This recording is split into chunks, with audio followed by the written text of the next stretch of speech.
machine learning, czyli uczenie maszynowe. I to w takim najogólniejszym sensie są algorytmy, które pozwalają komputerom na naukę poprzez pokazywanie im przykładów. Panie Michale, wiem, że to nie jest proste pytanie, ale spróbuję je zadać mimo wszystko. Cześć.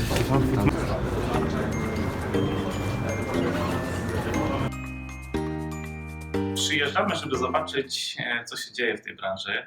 My wybudowaliśmy nowy zakład tutaj w sąsiedztwie, jeden z najnowocześniejszych w Europie i mamy już tutaj bardzo dużo zastosowań związanych właśnie z Industry 4.0.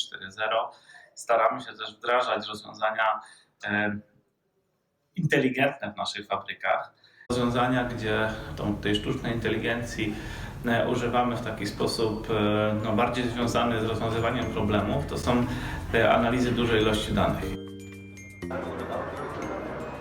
To jest bardzo ciekawy projekt i obrazuje w sumie, że tutaj w Polsce mamy kilku dostawców. Sprawdzono jej skuteczność, jeśli chodzi o ten element doskonalenia czy usprawniania.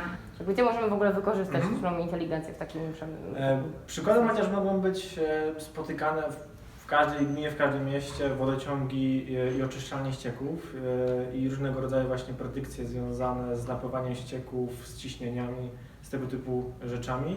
Jest to coś nowego, nie spotkaliśmy jeszcze takiego rozwiązania na rynku. Cieszy mnie to, że po prostu są inicjatywy, które właśnie mówią o tym, rozszerzają wiedzę na temat machine learningu.